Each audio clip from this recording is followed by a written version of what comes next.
So 2 or 3 days ago, Israel announced what they refer to as bilateral ceasefire, that we will, they didn't even withdraw. They said, we will stop firing rockets, but we will keep our troops within Gaza, which means they control 44% of the land. Number one.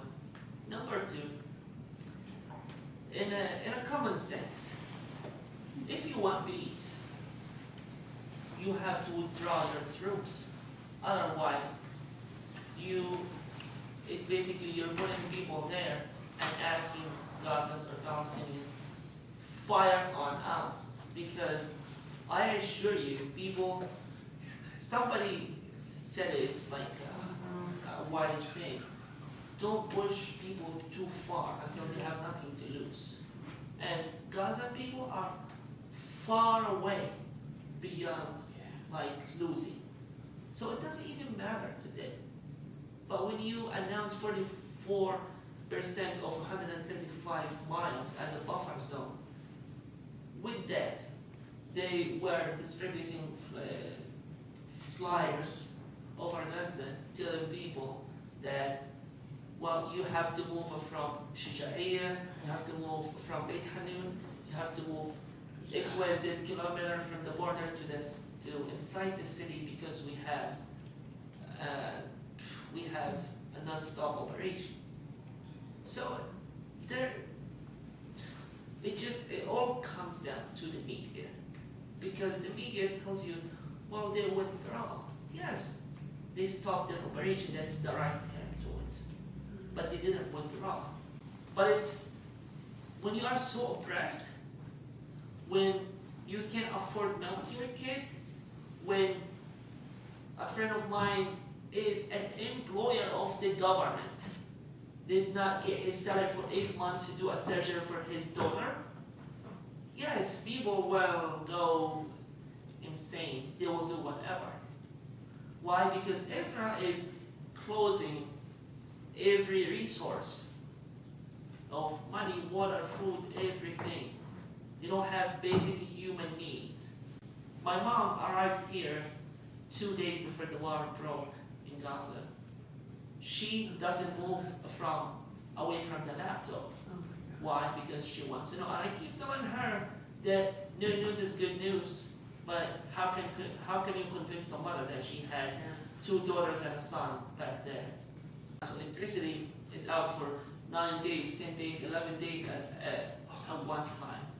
Then water, with all the bombings, with all the heavy shelling over in different places, when you don't have electricity, you don't have generators to generate the water.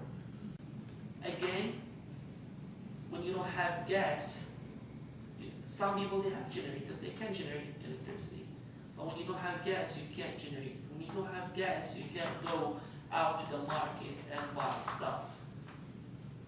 Even when people got so crazy to walk or use motorcycles, because motorcycles use less gas, some people saved up gas from old times.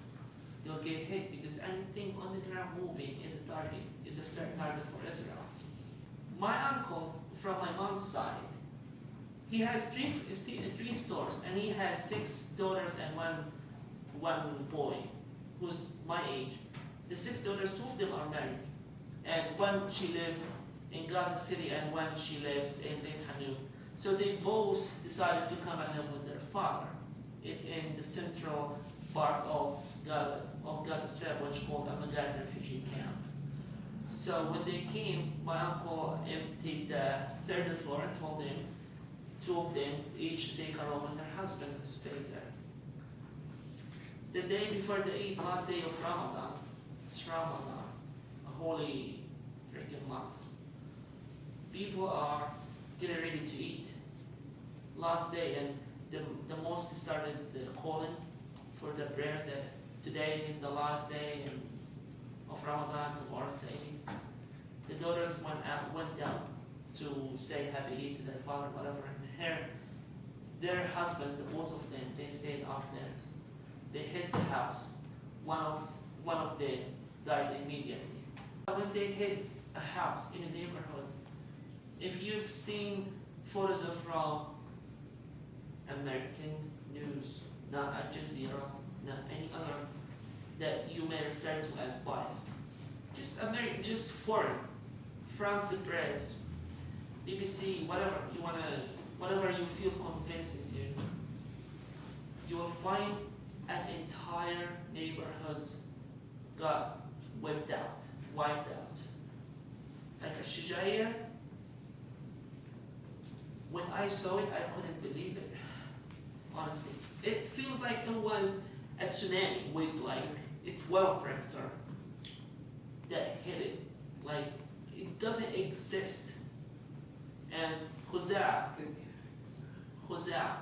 and it's close to Khan Yunis, which is to the southern part of the Gaza Strip.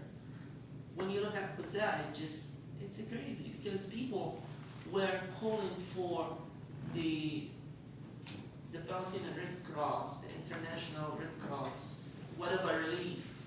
For 3 days, they were taking hostage, at this time, real hostage, not Hamas hostage, real hostage by the Israelis, and 76 of them were assassinated at 0 death range.